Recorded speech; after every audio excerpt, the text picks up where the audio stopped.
उत्तर प्रदेश में किसकी सरकार है? गधों की सरकार है, बीजेपी की ना। यही तो इस बीजेपी का हाल है कि उत्तर प्रदेश की सरकार कनॉट प्लेस में प्रचार करती है और मोदी अपना प्रचार अमेरिका में करता है। हिंदुस्तान की जनता को तो बताते ही नहीं है। एक काम बता दे, मोदी ने करा हो या योगी ने करा हो। मोदी की बात का तो कुत्ता भी यकीन नहीं कर रहा, देश तो जब यकीन करेगा। आप पूरी दुनिया का ख्याल करो, अपने वालों को सल्फास दे दो। वैक्सीन हिंदुस्तान वालों को तो मिली नहीं, विदेशों में भेज रहा। तो रामदेव के लगवा दो एक, हो सके इस कोरोना की वैक्सीन से उसकी आंख ठीक हो जा।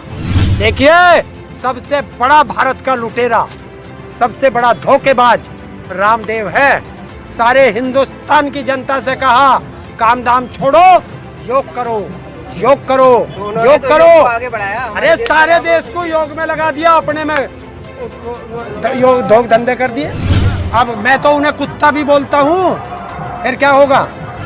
देखो अब क्या होता है कि बहरूपिया अब किस अगले रूप में आता है, वो 2 मई के बाद पता चला।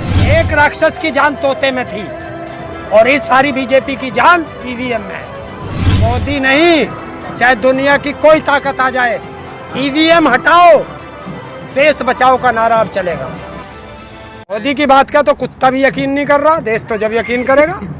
हरेंद्र जी, योगी जी बड़ा प्रचार प्रसार कर रहे हैं कि 4 साल बेमिसाल और हमने बड़ा रोजगार दे दिया है यूपी के युवाओं को। हाँ, हिंदुस्तान में तो कोई इंसान बेरोजगार बचा नहीं, शायद बिहार से ला रहे होंगे रोजगार देने को बेचारों को, लड़कों को। सबसे बड़ी बात यह है कि योगी जी की जो प्रचार प्रसार का जो काम हो रहा है वो कनॉट पैलेस में ज्यादा हो रहा है, जबकि सरकार उनकी उत्तर प्रदेश में, लखनऊ में करे, नोएडा में करे, गाजियाबाद में करे, आगरा में करे तो चलता है।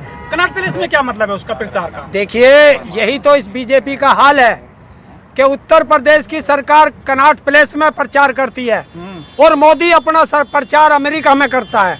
हिंदुस्तान की जनता को तो बताते ही नहीं है, क्योंकि अगर कुछ करा हो तो बताओगे। बताइए क्या करा? एक काम बता दे, मोदी ने करा हो या योगी ने करा हो। उसका सीधा उदाहरण है, 1.25 साल हो गया इस आपदा बीमारी को आए हुए हिंदुस्तान में। 1.25 साल में मोदी बताए या योगी बताए कि एक भी हॉस्पिटल बना हो, मुझे बता दे। कितने डॉक्टरों की नियुक्ति करी हो, वो बता दे। दूसरी चीज, टीके जो वे वैक्सीन है, वैक्सीन हिंदुस्तान वालों को तो मिली नहीं, विदेशों में भेज रहा। तो सबका ख्याल रखते हैं ना वो, है? सबका ख्याल रखते हैं, पूरी दुनिया। हाँ, पूरी दुनिया का ख्याल करो, अपने वालों को सल्फास दे दो। अपने वालों को भी तो मिल रही है, तुम जहाँ का रहे हो। कहाँ मिल रही है? ये 1.25 लाख रोज के, वो 2.25 लाख कल आया था, 2.25 लाख से भी ऊपर, 1,78,900 कुछ था। तो कह रहे हैं विपक्षी पार्टियां मतलब बदनाम कर रही हैं, सब स्टॉक में है, सब स्टॉक में है। तो फिर ये अखबार और प्रेस वाले क्यों कह रहे हैं भाई? ये तो मीडिया ही नहीं का। जहां उनकी सरकार नहीं है वो लोग बोल रहे हैं। उत्तर प्रदेश में किसकी सरकार है? गधों की सरकार है, बीजेपी की ना। वहाँ स्टॉक है, वो बोल रहे हैं। यही कह रहा ना, जहाँ उनकी सरकार नहीं है वहाँ के बोल रहे हैं। वहाँ पर है, स्टॉक है। स्टॉक कहाँ है? वो कह रहा गाजियाबाद का, वो पढ़ ले कल का अखबार जो हिंदुस्तान, उसमें साफ लिखा है। कहने वाले और सुन, जहाँ मैं रहता हूँ वहाँ नगरीय स्वास्थ्य केंद्र है, उसमें है ही नहीं वो क्या लगाने का कोई सिस्टम ही नहीं है, तो फिर फायदा क्या? रामदेव जी लेके आए थे अपने कोरोना। अरे रामदेव के लगवा दो एक, हो सके इस कोरोना की वैक्सीन से उसकी आंख ठीक हो जा। देखिए, सबसे बड़ा भारत का लुटेरा, सबसे बड़ा धोखेबाज रामदेव है। सारे हिंदुस्तान की जनता से कहा, काम दाम छोड़ो, योग करो, योग करो, योग करो। आगे बढ़ाया, अरे सारे देश को योग में लगा दिया, अपने में योग धंधे कर दिए।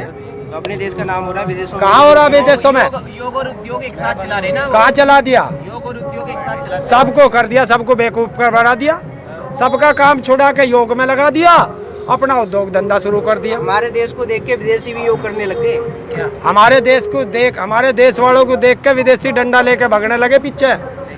गो बैक होने लगी, Modi go back, Modi go back. वो विरोधी है, विरोधी ताकतें हैं। क्यों, वो कहाँ से आ गई विदेश में?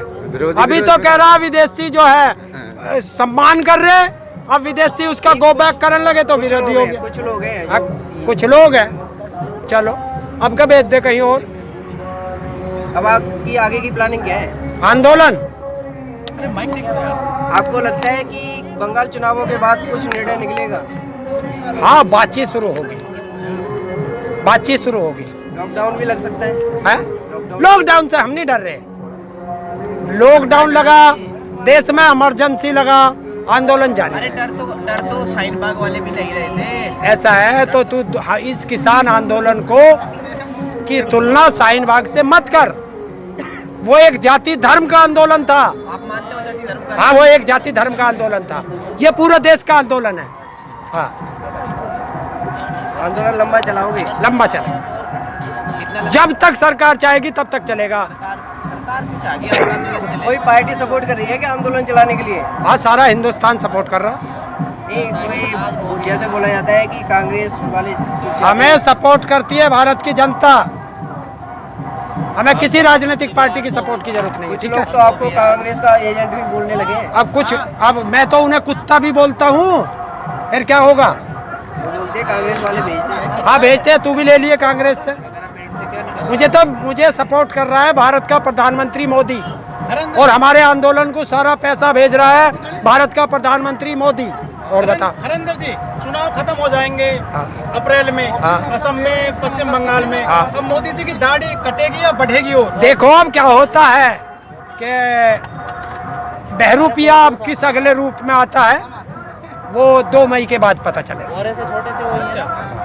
अगला चुनाव होगा, जहाँ उम्मीद में आ जाए। देखते हैं। 2 बहरूपिया उत्तर प्रदेश में, उत्तराखंड में, पंजाब में, ये फिर जो चुनाव होंगे वहाँ किस रूप में आता है। मीडिया ने तो अभी कुछ दिन पहले दावा किया था कि अगर अभी चुनाव होते हैं तो फिर से मोदी जी प्रधानमंत्री बन जाएंगे। अरे मैं तो कह रहा हूँ, तो मध्यावधि चुनाव कराओ, भारत में मध्यावधि चुनाव करा दो, कोरोना भाग जाएगा।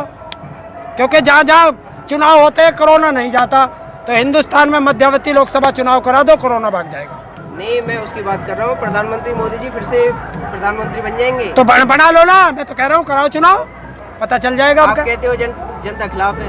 देखिए, मोदी नहीं, चाहे दुनिया की कोई ताकत आ जाए, ईवीएम हटाओ, देश बचाओ का नारा अब चलेगा।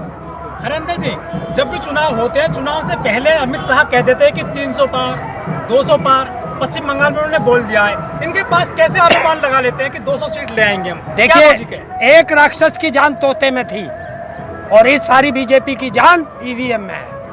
तो ये उतनी ही विधानसभा या उतनी ही लोकसभा की सीटें जहाँ जितनी ये कहते हैं उनमें ईवीएम सेटिंग कर देते हैं।